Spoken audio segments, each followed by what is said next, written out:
नमस्कार, बहुत स्वागत। और कई बड़े अपडेट मिडिल ईस्ट से इस वक्त आ रहे हैं जो आपके लिए जानने बहुत ज़रूरी है। आनंद हमारे साथ है। कई इंपॉर्टेंट पॉइंट इन सबके बीच डेवलप हो गए हैं। पाकिस्तान में एक बैठक होती है, बड़ी हाई प्रोफाइल वो बैठक कही जा रही थी, शांति की उम्मीद तलाशी जा रही थी, और उसके ठीक बाद अचानक से ईरान के ऑफिशियल्स की तरफ से बात क्यों आने लगी है कि हम युद्ध के लिए पूरी तरह तैयार हैं। साथ ही साथ अमेरिकी नेवी का मूवमेंट अगर होर्मुज स्ट्रेट के इर्द गिर्द बढ़ रहा है, लेकिन भारत एकदम प्रसन्न है, खुश है, कहां से उसका कोई जुगाड़ हो गया। और इससे पहले रशिया चाइना की तरफ से बातें कही जा रही थी कि वो इस युद्ध में आ सकते हैं, हो सकता है, can be, it can be. पहली बार वहां से ऑफिशियल्स का बयान आ गया है, पहली बार। इसके मानी समझ रहे हैं आप, ये विश्व युद्ध की तरफ जाने वाली स्थितियां हो जाएंगी। एक एक करके तमाम चीजों को समझेंगे। सबसे पहले आनंद, हम ये समझना चाह रहे हैं, शांति की कोशिश हो रही थी, बैठकें हो रही थी, तमाम तरह की बातें हैं, अब ईरान के राजदूत एक बड़ा बयान दे रहे हैं। बिल्कुल, और ये बयान ऐसे समय पे आया क्योंकि ट्रंप, देखिए, एक धमकी भरा, एक तरीके से हम बोल सकते हैं कि उनका बयान था कि स्टेट ऑफ हॉर्मुज में नाकाबंदी शुरू होगी यूएस की, है ना। इसको लेकर के कड़ी चेतावनी ईरान की तरफ से आना शुरू हो गया है।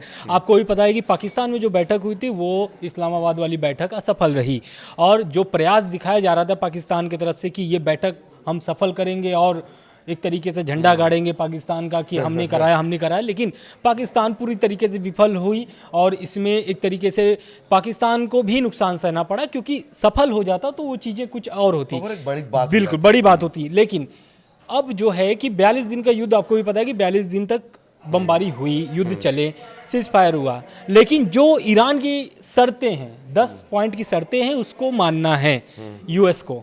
और जेडी वेंस जब इस्लामाबाद पहुंचे तो ऐसा लग रहा था दोनों तरफों से, या फिर बाकी देशों को भी, पूरी दुनिया को भी लग रहा था कि हो सकता है कि यहाँ पे बात बन जाए, लेकिन बात बनता नहीं है, बल्कि और उलझ जाता है। क्योंकि ऐसा इसलिए हम बोल रहे हैं क्योंकि ईरान के जो राजदूत हैं वो फिर से उसी बात को दोहराए हैं जिसका डर था।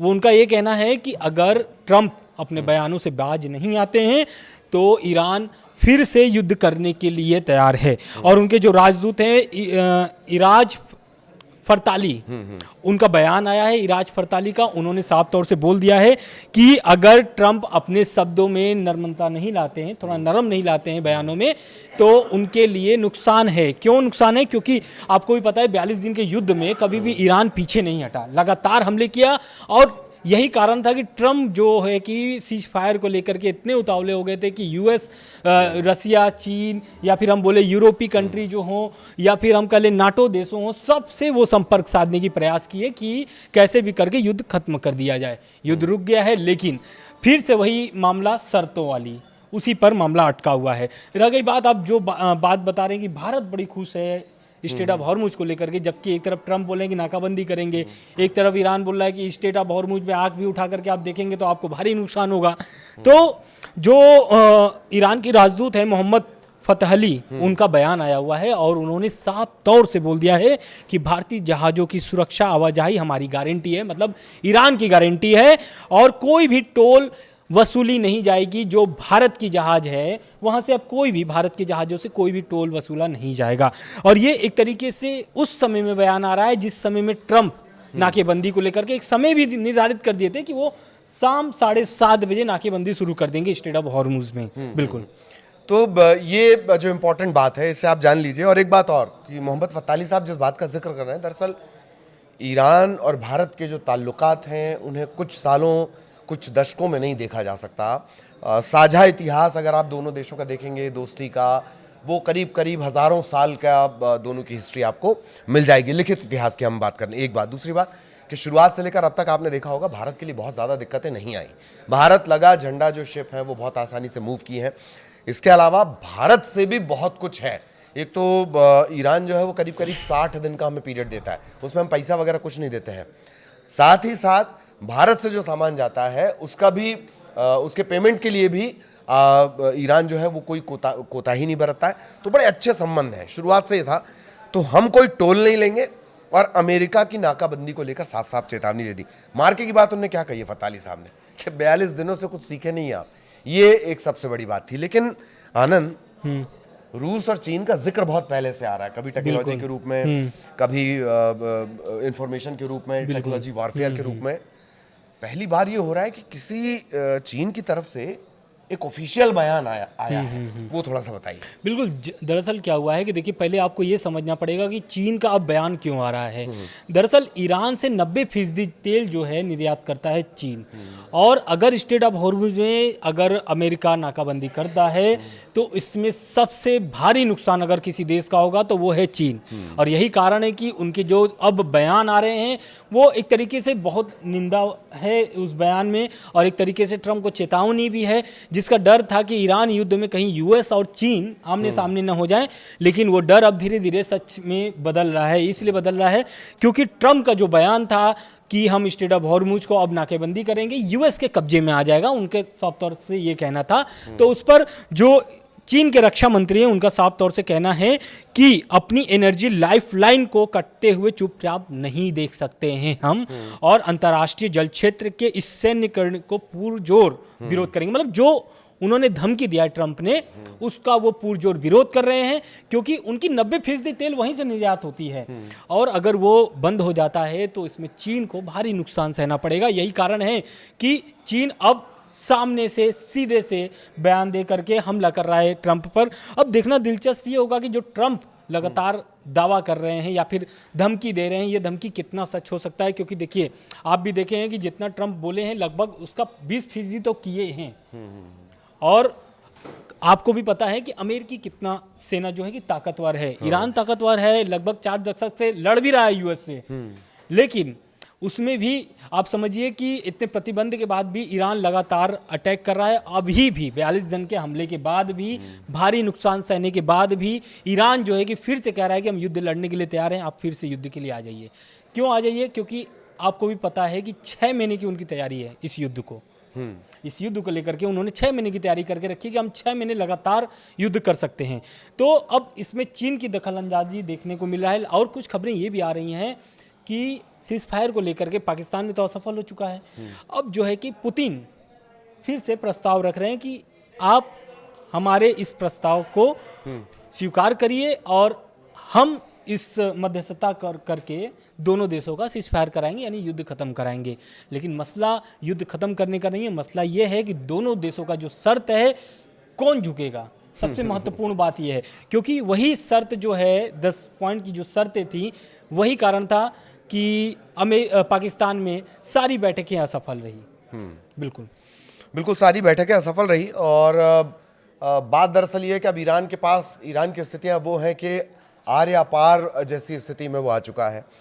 और रूस से एक बड़ा अपडेट जो है, यूरेनियम को लेकर व्लादिमीर पुतिन ने एक बड़ी बात कह दी है कि क्रेमलिन की तरफ से आधिकारिक तौर पर ये घोषणा की गई है कि वो अमेरिका और क्षेत्रीय देशों के साथ किसी भी संभावित शांति समझौते के तहत जो एनरिच यूरेनियम है, जिसमें दावा किया जा रहा था कि 60% तक एनरिच है, 90% जाने में 15 दिन, 7 दिन से 15 दिन का वक्त लगेगा, वो ये कह रहा है, दिमित्री पेस्कोव ये कह रहे हैं कि ठीक है, शांति के लिए ये आपने एनरिच कर लिया है 60%, आप इसको स्टोर रूम हमारे यहां रखवा दो, ठीक, ताकि आपको अगर ईरान पे डाउट है तो उसको हम सुरक्षित रख ले रहे हैं।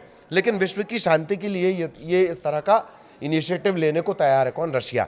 ये भी डायरेक्ट कोई बात अगर रशिया की तरफ से की गई तो ये एक चाइना की तरफ से जो बात की गई, और दूसरी ये, हालांकि कोई ठोस इसको लेकर अभी तक बातचीत आगे नहीं बढ़ी है। अमेरिका, इजराइल और ईरान के बीच जड़ती जो जंग है, जो पूरे एक तरह से पूरी दुनिया को ये प्रभावित कर रही है, अगर उसमें मेदवेदेव की बात मान ली जाए या व्लादिमीर का ये ऑफर मान लिया जाए, ये बड़ा गेम चेंजर साबित हो जाएगा।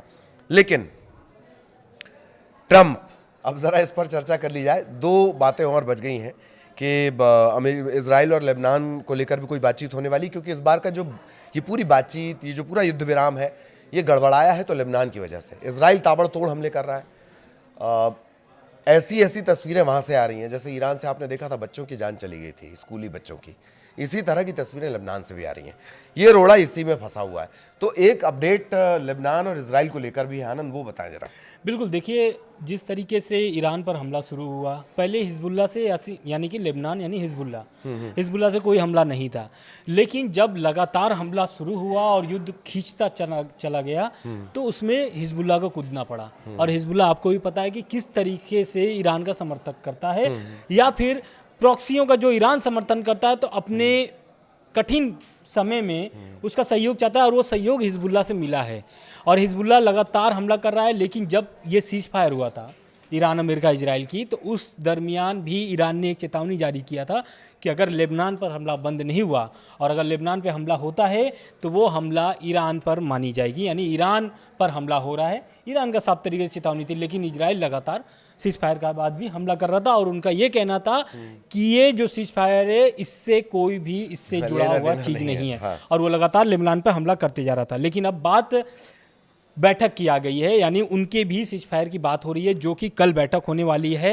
व्हाइट हाउस में, और एक ही बेंच पर बैठेंगे ये दोनों देशों के राजदूत, और इस दोनों देशों के राजदूत बैठ करके ये बात करेंगे कि ये जो युद्ध चल रहा है उसको खत्म कर दिया जाए। खत्म करने के लिए क्या क्या अब इनकी शर्तें होंगी, ये देखना महत्वपूर्ण होगा, क्योंकि अभी आपको भी पता है कि ईरान, अमेरिका, इजराइल की जो बातचीत चल रही है वो असफल रही है। तो क्या लेबनान और इजराइल की जो बैठक होने वाली है कल अमेरिका में, क्या वो सफल होगी या नहीं होगी? क्यों नहीं होगी ये भी हम बता दे रहे हैं। इसलिए नहीं होगी क्योंकि अभी तक ईरान का मसला सुलझा नहीं है और उलझते जा रहा है। जैसा कि मैंने पहले बताया कि ईरान फिर से चेतावनी दे दिया कि हम फिर से युद्ध लड़ने के लिए तैयार हैं, तो इसकी भी संभावनाएं कम लग रही है। बिल्कुल। हालांकि इजराइल का जब इन्वॉल्वमेंट हो जाता है अमेरिका का, तो ऐसा लगता है एक बड़ा अपडेट ट्रंप और पोप लियो को लेकर जिस तरह से घटनाक्रम है, आनंद वो बताइएगा आप। लेकिन थोड़ा सा मैं आपको ये इजराइल और लेबनान की हिस्ट्री बता दूं। 1983 के बाद पहला मौका होगा, डायरेक्ट बातचीत होगी किसके बीच? इजराइल और लेबनान के बीच। अब उसे अलग अलग नजरों से देखा जा रहा है। जानकार ये भी कह रहे हैं कि ईरान से ना निपट पाने की स्थिति में, अच्छा ये सब मजबूत पिलर हैं, जो क्षेत्रीय पिलर्स हैं, उसमें एक लेबनान में जिस तरह से हिजबुल्लाह की तरफ से परेशान किया जा रहा है लगातार अटैक करके, तो इसे एक नए समीकरण के तौर पर भी देखा जा रहा है। एक बात जान लीजिए, अमेरिका में इजराइल के राजदूत हैं येचियल लिटर और लेबनान के राजदूत नादा हमादेह मुआवत, ये शांति के लिए बात करने वाले हैं, जबकि दोनों देशों के बीच कोई राजनयिक संबंध है नहीं। ये बहुत पेचदार होगा, आउट ऑफ द बॉक्स इसे दुनिया में माना जा रहा है। इस पर जरूर निगाह रखिएगा, आपके लिए हम इस पर निगाह रखेंगे। लेकिन एक और बड़ा घटनाक्रम हुआ है। ट्रंप आजकल फोटो डाल दे रहे हैं, जीसस बन रहे हैं वो।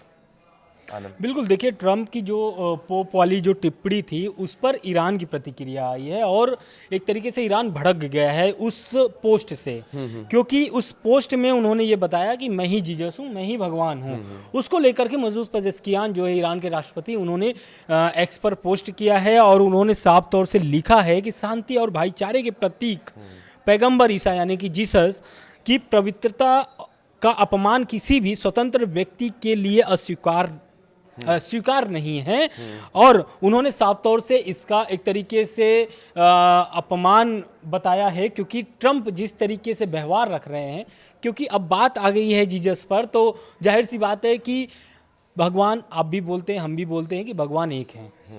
तो ईरान के जो मसूद पेजेश्कियान है, उन्होंने बाकायदा ट्वीट करके उनके इस पोस्ट का निंदा किया है, और साफ तौर से बोला है कि ईरानी जनता इसे कभी भी स्वीकार नहीं कर सकती है। बिल्कुल। तो ये है, और जिस पोस्ट का दरअसल जिक्र आनंद ने किया है, जिस बात को लेकर पेजेश्कियान बहुत नाराज हो गए हैं, ऐसा नहीं है कि ये पोप लियो से पहली बार इनका पंगा हुआ हो। इससे पहले आपको याद होगा पोप फ्रांसिस को लेकर भी बहुत विवाद दोनों के बीच चला था। किसके बीच? ट्रंप के बीच और पोप फ्रांसिस के बीच। ठीक, वेटिकन सिटी भी इसकी जद में आई थी तब। एक बात। दूसरी बात कि जिस इस फोटो का जिक्र हो रहा है, इसमें वो जीसस की तरह चमत्कार करते नजर आ रहे हैं। बिल्कुल। एक बात और जान लीजिए कि इस्लाम और क्रिश्चियनिटी रूट में जाकर ये एक ही है। ठीक है, समझ रहे हैं आप? रूट में जाकर ये एक ही हैं दोनों धर्म, बाद में जाके इनके पथ अलग अलग हो जाते हैं।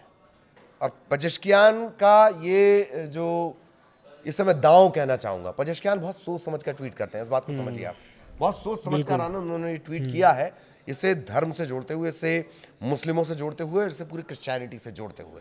खैर, तो इसी तरह के अपडेट हम आपके लिए लेकर आते रहेंगे। आज के बड़े अपडेट्स आपने जान लिए, इन पर नजर रखिए। इनसे जुड़ा जो भी आगे फॉलोअप आएगा वो हम आप तक पहुंचाएंगे। नमस्कार। नमस्कार।